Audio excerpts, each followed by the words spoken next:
What's happening, everybody? Matt Lemare back here, and today I'm going for a walk by the creek. This is the same spot we used to come out here with our bow fishing gear and shoot gar. Don't have much time for that anymore now that I'm working and going to school at night. And then the few nights I do have to go out and shoot, I usually don't come back here.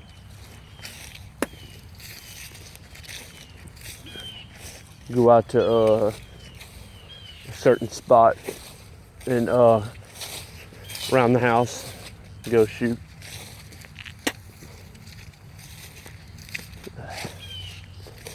This is a good little spot. I've caught bass out of here. I've caught gar. I've caught shoe pick.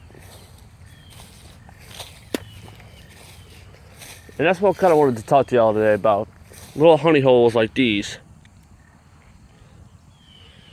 This is just a little creek that runs behind the house. It's about 10 feet wide, about 5 feet deep. Something like that. And it hooks up to a canal close to here. And every time I tell somebody this is where I come to come shoot fish and gar and everything else back here, everybody just looks at me like I'm stupid. I don't have the mud jug today because I am fucking outside. There's no need to have a mud jug when you're fucking outside. Unless you just really want to show off your fucking mud jug. Dipping that Copenhagen wintergreen long cut today. But yeah. We moved into my house about 4 years ago. And I knew the woods were back here, so I'd come back here.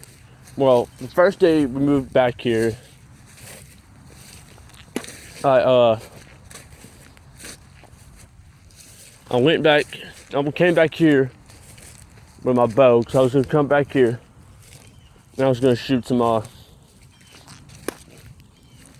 rabbits. We moved here in November, middle of November, so it was rabbit season. So I went out there to the woods, and as I was coming past, I saw this creek. So, this is a water leak. I'm thinking it's mullet. Oh yeah, by the way, I have shot plenty of mullet back here. Plenty. They school up in the head back here when the water's high and it's getting hotter. Usually around the summertime. So, I had my bow hunting gear, and I went to walk to the woods right over here, and I saw the creek. I was like, hell, what's in there? So, I went back to the house, grabbed my fishing poles, and then I came back. Lord behold, there's gar in here, because I was using it was a buzz bait, and I kept having something hit it, just grab at it, and I'd feel a tug on the line, and I would set the hook, and I would come up with nothing. I was like, what the hell is that? So I came back here like 4 days straight to figure out what it was hitting my line. Then I didn't have school one day.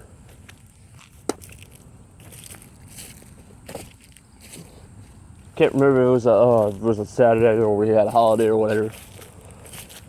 So I came back here again early in the morning. Early. I brought a light out with me. Had a 180 lumen light, something like that. It wasn't too high of a lumen, but it was good enough to where I could see things. What the hell that was? I don't know if y'all could see that, but here, let me zoom in. Something took off from right there. I don't know what it was, maybe a turtle. So I was flashing around in the woods and stuff because I know we have raccoons bad back here, and I would take my little BB gun out here and I would shoot at them.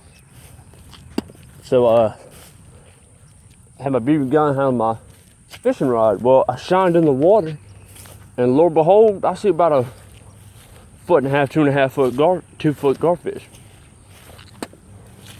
So I was like, that's that little bastard that's been hitting my line like that and I'd be able to catch them. So I tied on I Texas rigged on a little itty bitty 4-inch brush hog. You know, try to get it to the bottom. Well, I made a pitch out there. Okay, that was a fish. That right there was a fish. Let's see. Something took off from right up in here. Again, that's a different spot, but that's got to be a fish or something. Probably a shoe pick sitting on the bank and taking off as I'm walking by. They can see my shadow, just ahead of my shadow. So I make a cast. I'm standing right there on that point. I casted it right about here, and I was working it back, and I just felt something hit it and it loaded. I set the hook, and it's fighting me good. I think it's a real big bass. I get up to the bank, it's a fucking shoe pick. I was like, holy hell. So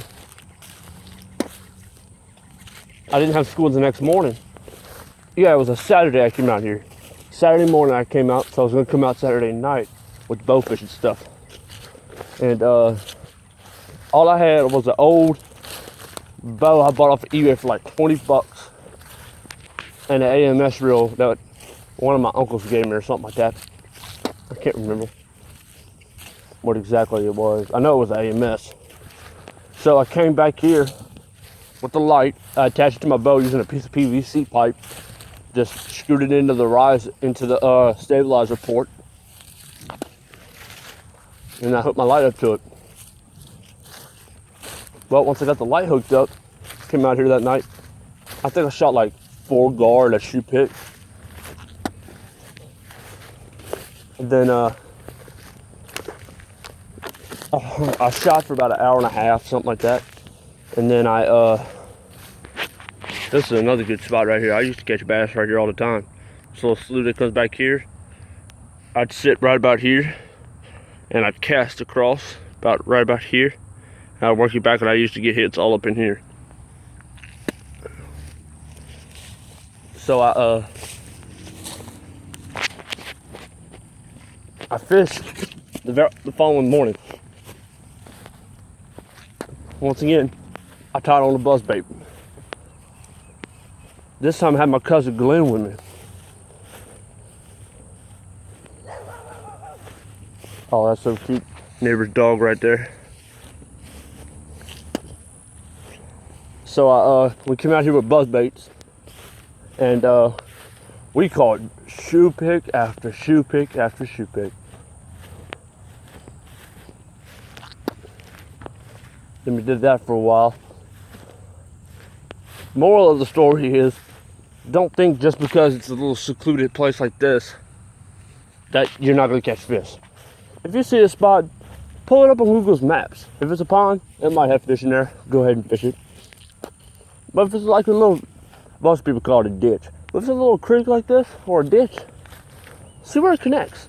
If it's deep and it connects somewhere, there's more than likely fish in there. If there's fish in there, fish it. That's how I've fished. That's how I've caught plenty of fish in my life. The biggest bass we caught out there was like 3-4 pounds, something like that.